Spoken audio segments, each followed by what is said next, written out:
Welcome friends, প্রত্যেককে স্বাগত আমাদের ইউটিউব চ্যানেলে।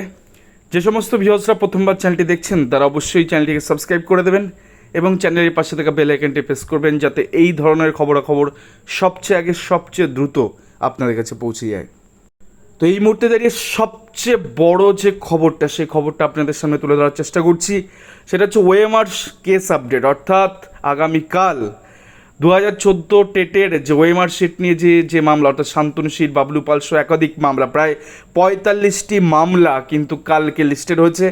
কেন লিস্টেড হলো সে বিষয় নিয়ে আজকে ছোট্ট একটা মন্তব্য করব। সেটা হচ্ছে আজকে সকালবেলা মহামান্য হাইকোর্টে একাধিক বিষয় নিয়ে, এই ওএমআর রিলেটেড বিষয় নিয়ে আজকে এই কেসটিকে মেনশন করানোর জন্য বলা হয় এবং সেক্ষেত্রে গোটা মামলাগুলো, অর্থাৎ সম্পূর্ণ মামলাগুলো কিন্তু লিস্টেড রয়েছে। আপনাদের দেখাবো আগামীকালকে যে কজ লিস্ট বেরিয়েছে, ডেলি কজ লিস্ট, সেক্ষেত্রে টু বি মেনশন ম্যাটারে রয়েছে না। এক নম্বরে রয়েছে WPA 2005/2022 Shantanu Sheel and others, তার advocate and record Dibyendu Chatterjee রয়েছে এবং একাধিক প্রায় 27টি কানেক্টেড অ্যাপ্লিকেশন এখানে ফাইল হয়েছে। দেন বাবলু পাল রয়েছে, তার ক্ষেত্রেও কানেক্টেড অ্যাপ্লিকেশন একাধিক, এখানে প্রায় 11টি কানেক্টেড অ্যাপ্লিকেশন এখানে ফাইল হয়েছে। এছাড়াও দেবব্রত দাস, রঞ্জিত মণ্ডল, এরকম করে করে প্রায় অলমোস্ট প্রায় 45টি মামলা।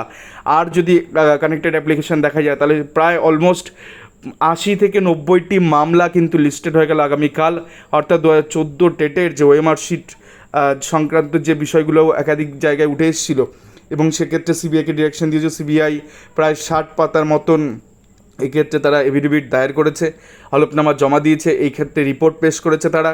এছাড়াও প্রাথমিক শিক্ষা পর্ষদ এখানে রিপোর্ট দেওয়ার কথা রয়েছে, সে বিষয়ে নিয়ে এখনও পর্যন্ত কোনো আপডেট নেই। এবং যারা কানেক্টেড অ্যাপ্লিকেশন ফাইল করেছেন বা যারা রিট অ্যাপ্লিকেশন ফাইল করেছে তাদেরও কিন্তু প্রত্যেককেই 30 থেকে 32টা প্রশ্নের উত্তর কিন্তু হলফনামা আকারে জমা দিতে বলেছিল মহামান্য হাইকোর্ট। তো তারা আদৌ জমা দিয়েছে কি না সে সম্পর্কিত বিস্তারিত তথ্য আগামীকাল কিন্তু মামলাটা যখন উঠবে, অর্থাৎ 1 নম্বর আইটেমে আছে, তখন কিন্তু এই বিষয়ে সম্যক ধারণা পাওয়া যাবে যে ওএমআর 2014 টেটে যে ওএমআর ভবিষ্যৎ কোন দিকে যাবে তার আভাস কিন্তু মোটামুটি কালকেই পাওয়া যাবে।